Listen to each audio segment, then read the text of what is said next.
não é possuir as coisas. A verdadeira felicidade é se alegrar com os que se alegram. E a grande virtude do cristão é justamente essa, é se alegrar na vitória do outro, é se alegrar na vitória do irmão. Então, toda pessoa, por mais bens materiais, mais conquista que ele vai tendo na vida, se ele tiver inveja, isso vai privar ele da felicidade.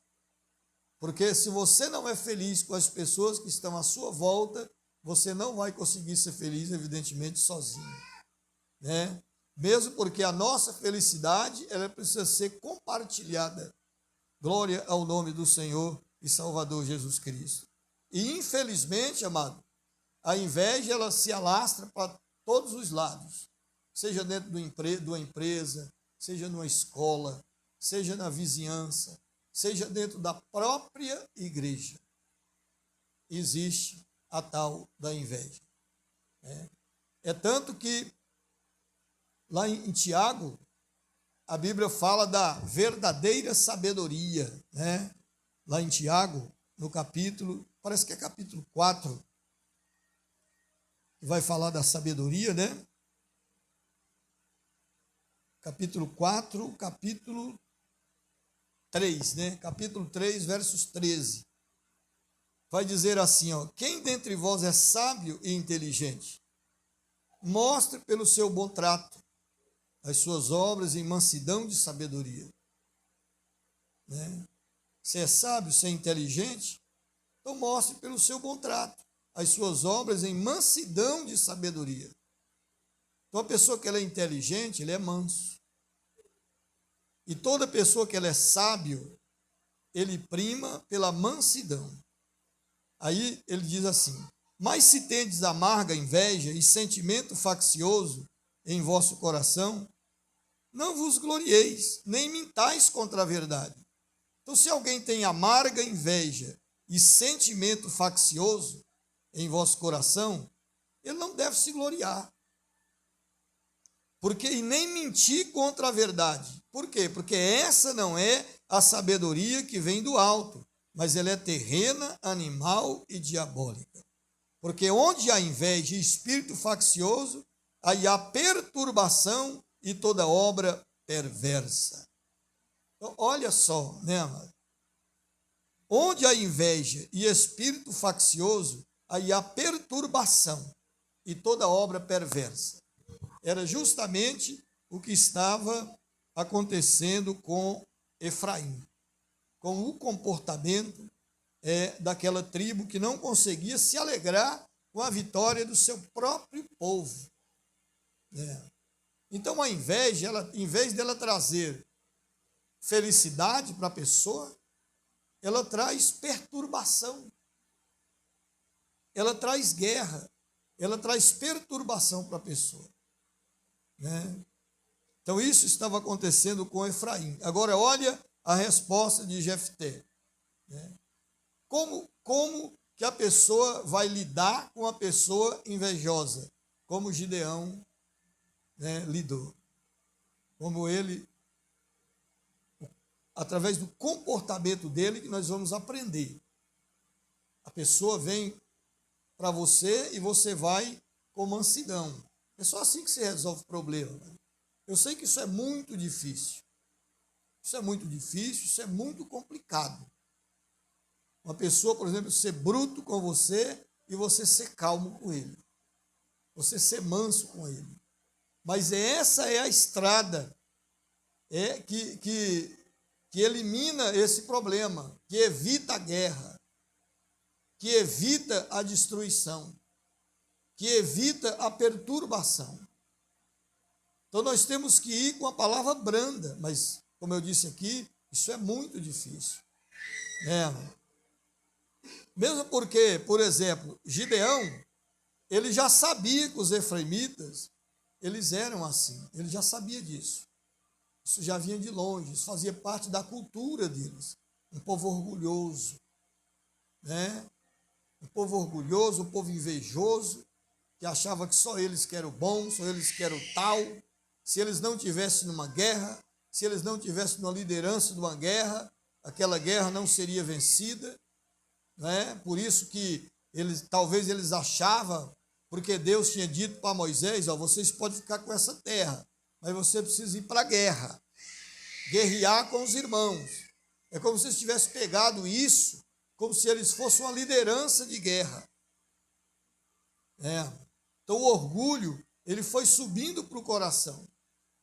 E Gideão sabia disso, então ele vai em condição de paz, ele vai, elogiando eles, quebrando ali a ira e o furor deles. Agora Jefté, ele faz diferente. Quando ele é confrontado, ele vai dizer: eu e o meu povo tivemos grande contenda com os filhos de Amon, e chamei-vos, e não me livraste da sua mão. Então, é uma inveja infundada. É uma inveja mentirosa aqui. Eles eram tão invejosos que eles inventavam as coisas. A inveja levava eles a mentir. Porque Jefté está dizendo: não, vocês estão mentindo, eu chamei vocês, mas não me livraste da sua mão. E vendo eu que me não livráveis, pus a minha alma na minha mão e passei aos filhos de Amon, e o Senhor me entregou nas mãos. Por que, pois, subiste vós hoje contra mim para combater contra mim? Como se se Jefté estivesse dizendo assim, ó, vocês estão errados. Vocês estão contradizendo. Vocês estão mentindo. Eu fiz o bem para vocês e vocês estão querendo fazer o mal, estão querendo pagar com o mal. Mas por que Jefté fez o bem para eles? Porque Jefté livrou eles da opressão. Então isso daqui, amado, é a ingratidão contra uma liderança, a ingratidão contra um líder instituído por Deus. O que Jefté fez? Fez o bem. O que Jefté fez? Ele, vendo que eles não podiam livrar ele, dar livramento para ele contra os amonitas, ele coloca a sua própria alma em risco e vai para a guerra. E ele consegue a vitória, porque Deus era com ele, porque ele tinha a chamada de Deus. E Deus revestiu ele do Espírito Santo. Então ele foi fortalecido para a guerra. Ele foi pronto para a guerra. Pronto para vencer, para lutar e vencer. Então ele está dizendo: eu fiz o bem, eu tirei vocês da opressão e agora vocês querem vir combater contra mim? Porque na grande realidade eles estavam atrás de despojos. Se Jefté dissesse para ele assim, ó, me desculpa, foi um mal entendido, vocês me desculpam, mas por eu não ter chamado vocês, mas vamos fazer assim, ó, na hora de repartir os despojos, vocês vão entrar também, vocês vão receber também o despojo. Aí acalmava tudo, mano, que era justamente isso que eles queriam. Porque antes da inveja tinha até a cobiça. Eles eram também um povo cobiçoso. Então, como que nós temos que fazer para nos livrar desse mal, do mal da inveja? Nos livrar primeiro da cobiça. Nos livrar primeiro da cobiça. Quando estivermos cobiçando alguma coisa, principalmente quando ela não nos pertence, principalmente quando ela não nos pertence, vigia, porque ela pode se transformar em inveja. E a cobiça, por exemplo, ela não mata, ela leva à inveja. Agora a inveja mata. Por que a inveja mata? Ela mata para tomar do outro, para tomar aquilo que é do outro para ele. Então ela mata, ela destrói, ela tem matado, e ela tem destruído muitas pessoas. Então, para a gente se livrar dela, a gente tem que fazer isso. Se livra primeiro da cobiça. Começou a querer olhar algo que não lhe pertence e querer cobiçar, então sai fora. Sai fora, porque senão vira inveja. É por isso que nós não podemos, por exemplo, cobiçar a mulher do nosso próximo. Por mais linda e bonita que ela seja, mas é dele. Não nos pertence. Se o teu olho te levar a pecar, arranca ele para longe de ti. Coloca ele para longe. Porque é melhor entrar no céu tendo um olho só do que ter 2 olhos e ser lançado no inferno. Glória ao nome do Senhor e Salvador Jesus Cristo. Nós temos que nos contentar com aquilo que Deus nos deu, com aquilo que o Senhor nos deu. Louvado seja o nome de Jesus Cristo.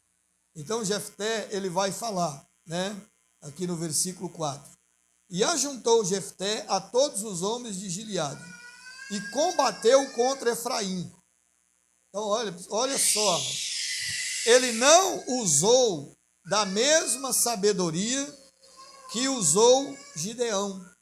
Gideão evitou uma guerra civil. Ele evitou uma carnificina, ele evitou uma destruição com uma palavra branda. Olha que sabedoria que ele tinha. Ele não se sentiu ofendido quando ele foi questionado. Ele não se sentiu ofendido. E por que a gente sabe que ele estava atrás de despojo, amado? Lá naquele ensinamento eu falei o porquê. É quando o Gideão ele cita a vindima, os rabiscos de Efraim é melhor do que os da minha tribo. Então, ele estava atrás de bens materiais. Gideão estava falando, vocês têm tanto, os rabiscos das suas lavouras é muito melhor do que a nossa. Os rabiscos, lá você escolhe mais com os rabiscos do que, Você vê que coisa maluca. Só que quando ele fala dos rabiscos, o que isso significa? Para quem que eram os rabiscos? Era para os pobres. Eles não deixavam para os pobres, pegavam para eles. Então eles eram ricos. Eles eram uma tribo rica.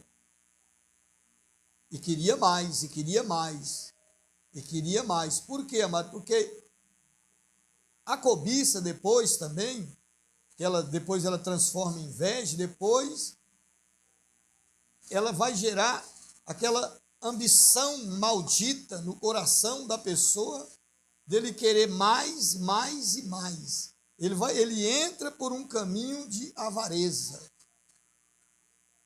que é tipo um poço sem fundo, ou sem fim, Quanto mais ele tem, mais ele quer. Por isso que lá Salomão diz lá em Eclesiastes, não lembro mais do capítulo, que ele fala, aquele que ama o dinheiro nunca se fartará dele. Quem ama o dinheiro, ele nunca vai se fartar de dinheiro. Se ele tiver 1 bilhão, ele quer ter 2 bilhões. Se ele tiver 1 trilhão, ele quer ter 2 trilhões. Se você amar o dinheiro, porque o dinheiro não é para ser amado. A pessoa pode até ter o dinheiro, mas ele não pode amar o dinheiro. Porque o amor ao dinheiro, ele é a raiz de toda espécie de males. E por causa disso aqui, amado, a gente vê uma destruição. Então, Jefté, ele ajuntou todos os homens de Gileade e combateu com Efraim. E os homens de Gileade feriram a Efraim, porque estando os gileaditas entre Efraim e Manassés, disseram, fugitivos sois de Efraim. Ele ainda mexeu ainda, na vida aqui, quando ele fala fugitivos sois de Efraim, ele está dizendo que ele saiu de Efraim e foi combater. Ele estava tipo, lembrando do passado dele, como filho de uma prostituta. E talvez isso que enfureceu ele mais ainda. Além de querer colocar fogo nele e na casa dele, ainda estava tocando no passado dele. Porém, tomaram os gileaditas, os efraimitas, os vales do Jordão. Sucedeu que quando os fugitivos de Efraim diziam, passarei então, os homens de Gileade lhes dizia, és tu efraimita? E dizendo ele, não, então lhe dizia, dize, pois, Shibolete. Porém, ele dizia, Sibolete, porque não podia pronunciar assim bem. Então pegava dele e degolava nos vales do Jordão. E caíram de Efraim naquele tempo 42.000. Olha quantas pessoas, por causa de uma inveja, por causa de uma cobiça, por causa do amor a coisas materiais ou inveja do sucesso de alguém, se transforma numa guerra civil e morre 42.000 pessoas. É tudo isso que o inimigo ele quer. É que paramos de lutar contra ele e passamos a lutar contra nós mesmos. Você pode ver que a igreja hoje em dia, ela luta mais contra ela própria, né? Se você ligar na internet, por exemplo, você vai ver. Você vai ver a guerra das igrejas. E o ímpio tendo acesso a tudo aquilo. É tudo que o inimigo quer. É que paramos de lutar contra ele e lutamos contra a igreja. E lutamos contra os irmãos. Contra a irmandade. Isso aqui você pode ter certeza que os inimigos, os filisteus lá, estava todo mundo alegre e satisfeito. Por quê, amado? Porque não precisou eles levantar uma espada sequer para matar ninguém ali. Os próprios irmãos mataram uns aos outros. 42.000 pessoas. Olha que coisa. Então isso é terrível. E eles usaram ali, né? Eles usaram ali o sotaque para destruir aquelas pessoas. Usaram de sotaque, né? É como se fosse um paraibano, uma pessoa da Paraíba e uma pessoa do Rio de Janeiro.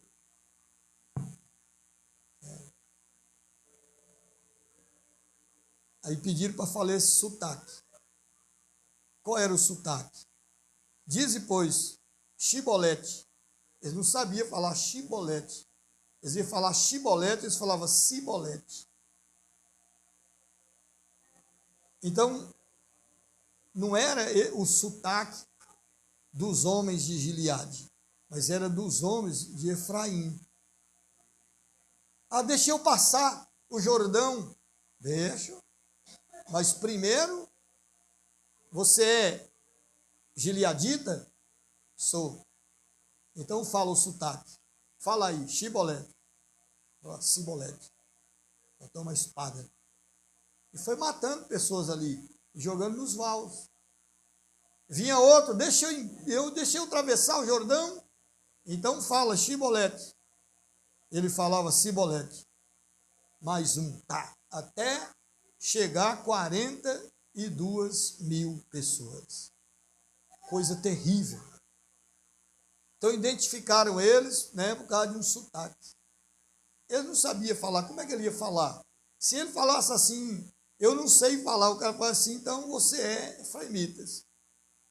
E se ele falasse, não tinha como, ele ia ser pego. Ele ia ser pego.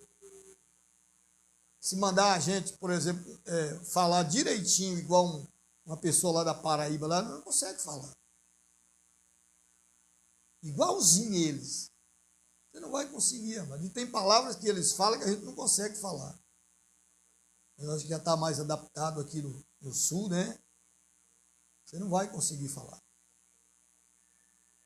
E aí o sotaque, a gente vê, por exemplo, que o sotaque, ele não é um defeito, ele identifica a pessoa.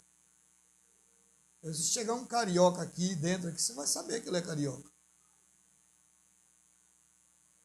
Pelo sotaque dele, né? Se chegar uma pessoa de Pernambuco aqui, e ele entrar aqui, e você começar a conversar com ele, você vai falar de Pernambuco. Se chegar um cearense, você vai falar, o cara é cearense. Tem um sotaque. E o que se faz com o sotaque, irmão? Ele é vergonhoso? Claro que não.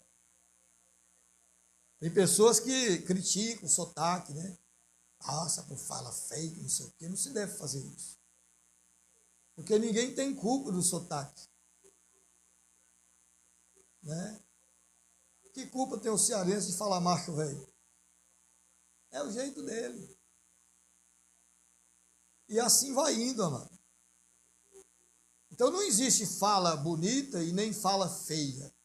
A fala, ela simplesmente identifica a pessoa. Agora isso serve para nós também. Se a fala, ela identifica a pessoa, nós como cristãos, qual é a nossa fala? Nós somos parecidos com quem? A nossa mente, ela foi transformada, né, com a mente de Cristo. Nós temos a mente de Cristo. Nós temos os pensamentos de Cristo. Nossa mente, ela foi renovada. Então nós pensamos como Cristo pensa.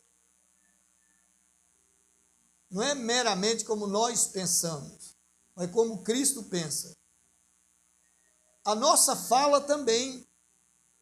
Você pode ver que é normal, amado. Hoje em dia nem tanto, né? Mas antigamente, por exemplo, era normal um crente. A pessoa conhecia um crente pela fala dele, porque o linguajar dele levava ele a isso. A pessoa conhecer ele. E muda. Ele muda mesmo. Ele passa, quando ele vai falar alguma coisa, ele fala misericórdia. Jesus de Nazaré. Sempre ele vai mudar o linguajar dele. Né? Qualquer coisinha, Deus é bom, o diabo não presta. Ele muda a língua dele, ele muda o jeito, né? Misericórdia, Senhor. O cara já identifica, ele fala, o cara é cristão. Hoje em dia já é mais difícil, porque hoje em dia o linguajar do cristão, né? Ele está mais parecido com o linguajar do mundo. O sotaque dele é o sotaque do mundo. Ele fala como o mundo fala. Mas por que ele fala como o mundo fala? Porque ele está ambientado com o mundo. Ele foi separado por Cristo, mas ele voltou para lá. Ele veio para o reino de Deus, mas ele voltou lá para o reino das trevas. Então ele não sabe falar como Cristo fala. O crente, quando ele chega, por exemplo, a paz do Senhor, amado. Paz do Senhor, meus irmãos. Então, esse cara tem uma língua dele, a língua dele é do reino de Deus. Hoje, por exemplo, a gente não vê o crente fazendo isso mais. A maioria dos crentes tem até vergonha de dar paz do Senhor para o outro, dentro de uma empresa. Teve uma época que a empresa que a gente trabalhava, Mateus trabalhou, Kelvin, Tedeu, né? Aí a gente, um homem lá que era católico, ele pediu para a gente orar, né? Vamos orar, porque a firma está numa situação muito ruim, não paga, e, enfim. Eu falei, tá bom, vamos orar. Só que faltou um crente, né, lá. Chamou Viola, chamou eu, chamou Kevin, chamou e tal, e faltou um crente. A gente achou estranho, né? Você não vai chamar fulano, não? Vou não. Fulano não é cristão, não. E isso, amado, é vergonhoso o cara falar isso. O cara é católico falar isso. Chamar o cara não, porque o cara... As brincadeiras loucas, fala palavrão, mano. É ridículo o negócio disso, é horrível. Por quê? Porque o cristão, ele tem que ter o sotaque de Cristo. A partir do momento que ele lê a palavra de Deus, ele vai falar de acordo com a palavra de Deus. Ele vai falar as coisas que tem na palavra de Deus, o linguajar do evangelho. Ele é diferente. Ele começa a chamar as pessoas de amado, de amada, começa a chamar as pessoas de querido, querida, meu querido, meu amado, minha amada. É diferente, né? Então o sotaque, ele é importante. Seja ele cristão ou seja ele cearense, pernambucano, carioca, baiano, piauiense, não importa. O sotaque, ele é importante, porque Deus, ele já nos fez assim, com esse sotaque. E esse sotaque, ele tem que ser honrado, né? Tem pessoas, por exemplo, que ele vai pregar, aí às vezes ele quer mudar o sotaque dele. Vocês querem falar igual o pessoal do Rio de Janeiro, puxar o S, né? Ele acha que é bonito, ele vai ser mais valorizado se ele falar naquele sotaque, como se Deus estivesse ligando para isso. Como se Deus estivesse ligando para a maneira que eu vou falar. Se eu vou falar o ai, se eu vou falar o xente, não tem problema nenhum. Aqui, duas tribos aqui com dois sotaques. Uma falava cibolete e outra chibolete. A outra não conseguia falar. Falava, fala chibolete, cibolete. Não conseguia falar. É um sotaque apropriado daquela tribo, né? Louvado seja o nome de Jesus Cristo.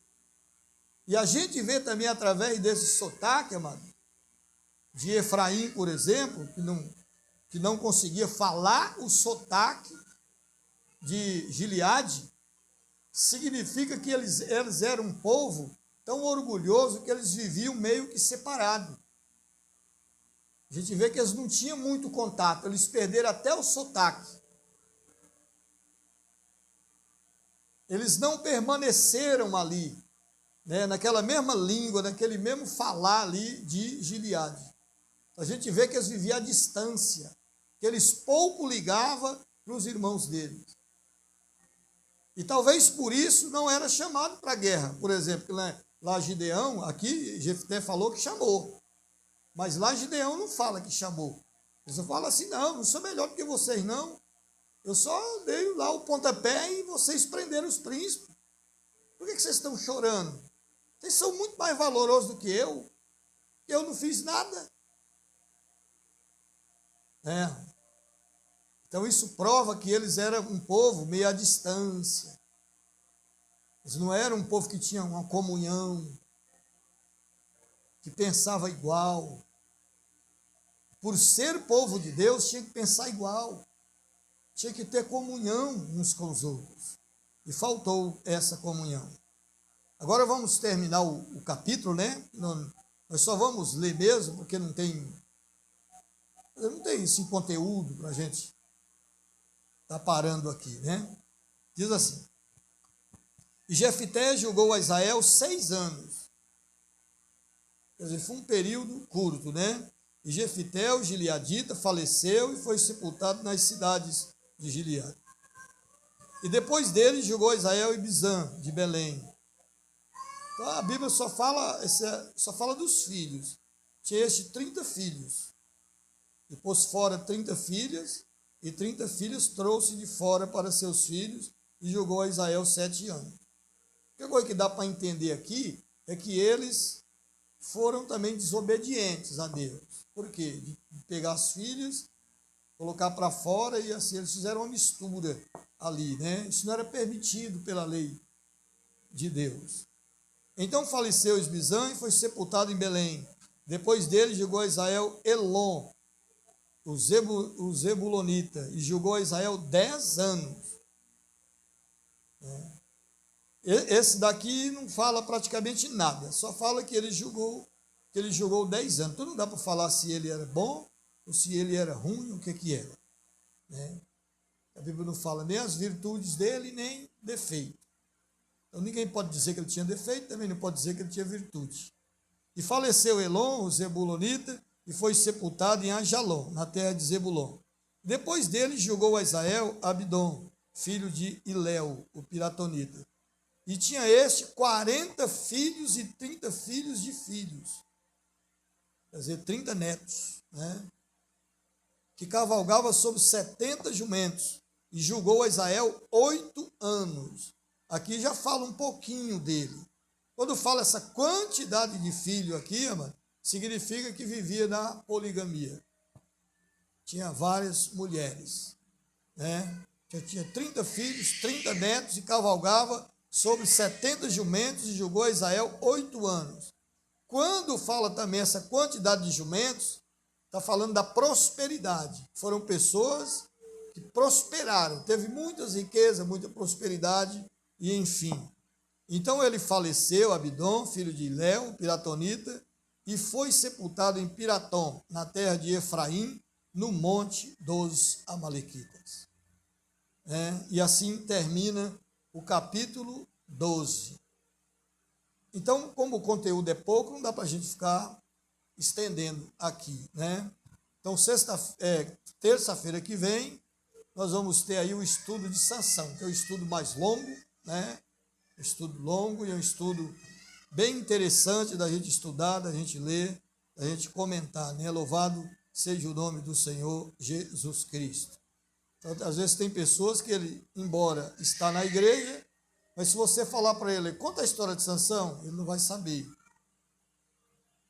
E aí, por que ele não vai saber? Porque ele praticamente não lê a palavra de Deus, né? Mas aqui vai ter a chance de saber de forma detalhada quem foi Sansão.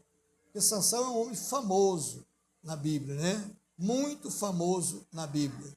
Um homem de cabelo longo, que não podia cortar o cabelo. E no dia que cortou o cabelo, ele foi derrotado. Né? Louvado seja o Senhor. Então esta é a palavra de Deus, né? Aplique a palavra no teu coração. Cuidado com a inveja, cuidado com a cobiça, ou cuidado com a cobiça e cuidado com a inveja. Cuidado com a ambição, sem freio, né? E sem razão, sem motivo nenhum. Porque às vezes a pessoa, ele pode até ambicionar algo, mas uma ambição que não prejudica ninguém. Eu queria ter um carro melhor. Não tem problema nenhum você querer. O problema é querer o que é dos outros. Né? Inclusive, amados, furto, roubos, todas essas coisas, para alguém roubar, para alguém cometer furto ou alguma coisa, primeiro ele já passou, né, pela cobiça, primeiro ele já passou pela inveja, pela cobiça, pela inveja, e já passou pela ambição. Aí, como ele não tem coragem de lutar e de trabalhar para conseguir aquilo, então ele parte para o roubo, parte para o furto, para o engano, né, para coisa desonesta. Em nome de Jesus. Então, que a nossa vida não venha ter essas coisas. Que nós possamos nos manter humildes, né? Pessoas calmas, pessoas serenas, pessoas, quando for confrontado, buscar a mansidão, né? Para resolver o problema, para resolver a situação. Porque senão pode se transformar numa guerra, pode se transformar em morte, pode se transformar em destruição. Louvado seja o Senhor. Fique de pé em nome de Jesus. Vamos